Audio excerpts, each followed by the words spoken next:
रहस्यों से भरी इस दुनिया में अनेक रहस्यमय स्थान हैं। हमारे भारत में भी कई रहस्यमय जगहें मौजूद हैं। कई जगहें सदियों से या यूं कहें कि हजारों सालों से अपने अंदर अनसुलझे रहस्य छिपाए हुए हैं। हमारे भारत में मौजूद स्थान दुनिया भर से अलग हैं। यहाँ ऐसे ऐसे अद्भुत रहस्यमय स्थान देखने को मिलते हैं जिनका राज कोई सोच भी नहीं सकता। भारत की एक ऐसी ही जगह के बारे में हम आपको बताएंगे। हम बात करेंगे हम्पी के बारे में। हम्पी कर्नाटक के सबसे प्रमुख शहरों में से एक है। पर्यटन के हिसाब से भी ये एक प्रसिद्ध जगह है। यहाँ हमें कई प्राचीन मंदिर और ऐतिहासिक स्थल देखने को मिलते हैं। इन जगहों को देखकर कोई भी इनके इतिहास को जानने में दिलचस्पी जरूर रखेगा। रहस्यों और अद्भुत संरचनाओं से भरी ये जगह किसी को भी सोचने पर मजबूर कर सकती है। लोगों की रुचि इस जगह से और भी जुड़ जाती है क्योंकि इस शहर का संबंध रामायण काल से भी है। कहते हैं कि रामायण काल में इसी शहर को किष्किंधा के नाम से जाना जाता था। हम्पी शहर के रामायण पहलू के बारे में हम आपको आगे बताएंगे।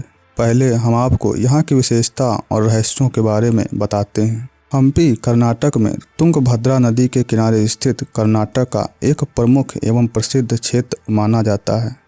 हम्पी में मौजूद स्मारक एवं मंदिर अपने पौराणिक नक्काशी एवं वास्तुकला के लिए सिर्फ भारत में ही नहीं बल्कि पूरे विश्व में प्रसिद्ध हैं।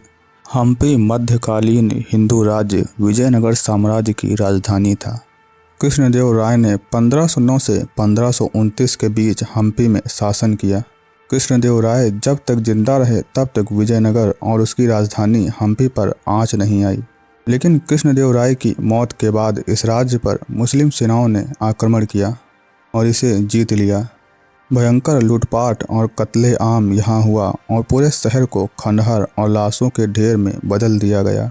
ये इतिहास का सबसे क्रूरतम हमला था। जिस समय हम्पी विजयनगर साम्राज्य का प्रमुख शहर हुआ करता था उस समय यहाँ पर लगभग 500 के आसपास स्मारक थे। लेकिन वर्तमान समय में ये एक खंडहर का रूप धारण कर रहा है। फिलहाल इसे एक पर्यटक क्षेत्र बना दिया गया है। हम्पी में अभी भी कई मंदिर और इमारतें सही सलामत खड़ी हैं। अब हम आपको हम्पी के कुछ रहस्यमय स्थानों के बारे में बताते हैं। हम्पी में स्थित विरूपाक्ष मंदिर काफ़ी प्रसिद्ध और रहस्यमयी है। ये मंदिर भगवान शिव को समर्पित है। इस मंदिर का रहस्य अंग्रेजों ने भी सुलझाने की कोशिश की लेकिन वो भी इसमें असफल रहे। कहते हैं कि यह मंदिर लगभग 500 साल पुराना है। ये मंदिर 50 मीटर ऊंचा है। ब्रह्मादित्य द्वितीय की रानी लोकमाह-देवी ने विरूपाक्ष मंदिर को बनवाया था। इस मंदिर को पंपावती मंदिर के नाम से भी जाना जाता है। इस मंदिर की हैरान करने वाली बात यह है कि मंदिर के कुछ खंभों से गाने की आवाज़ आती है। एक मधुर संगीत इन खंभों से निकलता है, इसलिए इन्हें म्यूजिकल पिलर्स भी कहा जाता है। एक बार अंग्रेजों ने इन म्यूजिकल पिलर्स से संगीत कैसे निकलता है इसका पता लगाने की कोशिश की। इसके लिए उन्होंने मंदिर के खंभों को तोड़ कर देखा तो वो हैरान रह गए क्योंकि खंभे अंदर से खोखले थे और उनमें कुछ भी नहीं था।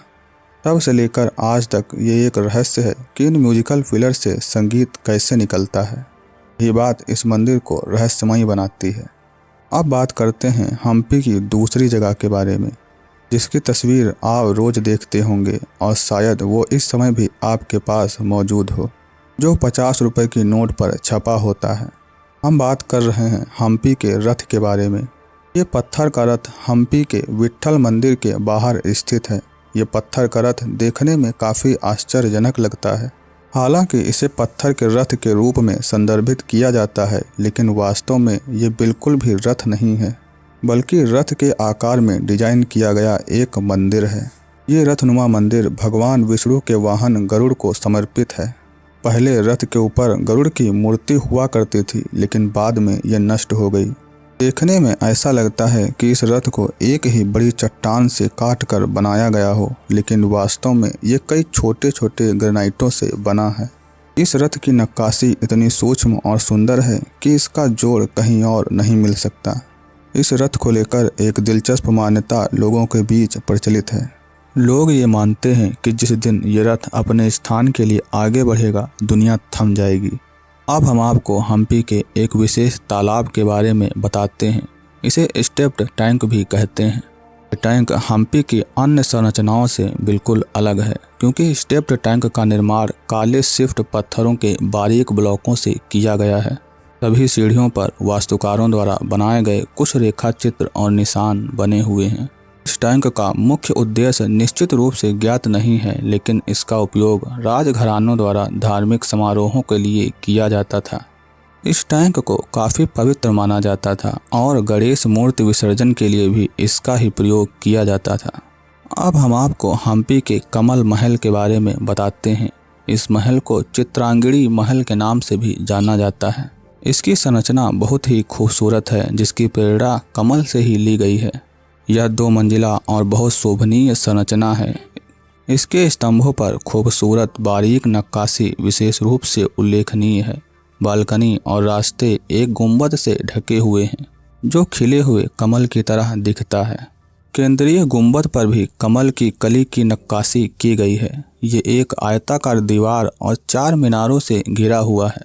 ये मीनारें पिरामिड आकार में हैं, जिससे कमल जैसी संरचना का दृश्य दिखाई देता है। दीवार और खंभों पर समुद्री जीवों और पक्षियों जैसे पैटर्न की खूबसूरती से नक्काशी की गई है।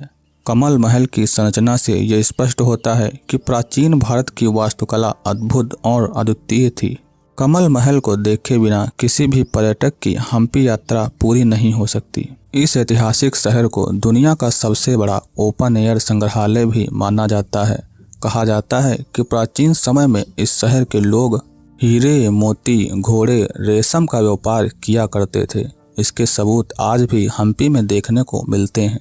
हम्पी में एक लाइन से दुकान की तरह बने हुए खंडहर दिखाई देते हैं जो करीब 1 से 2 किलोमीटर के क्षेत्र में फैले हैं। यह स्थान प्राचीन समय में आसपास के क्षेत्र का सबसे बड़ा बाजार माना जाता था। हम्पी शहर को देखकर कई विशेषज्ञों का ये भी कहना है कि हम्पी के बराबरी का शहर दुनिया में कहीं भी मौजूद नहीं है। जिस तरह की संरचनाएं हम्पी में मिलती हैं वैसी दुनिया में कहीं और नहीं है। जब 15वीं शताब्दी में हम्पी विजयनगर की राजधानी हुआ करता था तो यह उस समय दुनिया का दूसरा सबसे बड़ा शहर था, लेकिन 16वीं शताब्दी का अंत आते आते ये खंडहर में बदलना शुरू हो गया और इसकी स्थिति वर्तमान के जैसे हो गई। हम्पी को एक रहस्यमय स्थान के रूप में जाना जाता है। इसमें कई संरचनाएं ऐसी हैं जिसके अंदर कई अनसुलझे राज दबे हुए हैं, जिनके बारे में हम कुछ भी नहीं जानते। हमने आपको हम्पी की कुछ प्रसिद्ध और रहस्यमय जगहों के बारे में बताया। हम्पी में जितनी जगहें हैं हमारे द्वारा बताई गई जगहें बस उसका कोना मात्र है, क्योंकि अगर हम हर जगह के बारे में आपको बताएंगे तो वीडियो घंटों लंबी हो जाएगी। हमने शुरुआत में आपको बताया था कि हम्पी का संबंध रामायण काल से है, तो अब हम आपको उसके बारे में बताते हैं। रामायण काल में इस शहर को किष्किंधा के नाम से जाना जाता था। हम्पी नगर में अनेगोंडी नामक गांव है जहां एक अंजनाद्र नाम का पर्वत है। कहते हैं कि ये वही जगह है जहां हनुमान जी का जन्म हुआ था। पर्वत के दर्शन के लिए कई भक्त यहां आते हैं। ये भी बताया जाता है कि हम्पी में ही हनुमान जी की भेंट सुग्रीव से हुई थी। रामायण काल से जुड़ाव होने के कारण ये शहर लोगों के बीच और भी प्रसिद्ध है। जो पर्यटक भारत घूमना चाहते हैं हम्पी उनके लिए बेस्ट जगह साबित हो सकती है। यहाँ आने वाले पर्यटक इसकी विशेषता बताते थकते नहीं हैं। तो हमने आपको इस वीडियो में हम्पी शहर के बारे में जो कुछ भी बताया है, मुझे उम्मीद है कि आपको वो पसंद आया होगा। अगर आपको वीडियो पसंद आई हो तो वीडियो को लाइक करें और ऐसे ही रहस्यमय वीडियोस पाते रहने के लिए हमारे चैनल को भी सब्सक्राइब कर लें।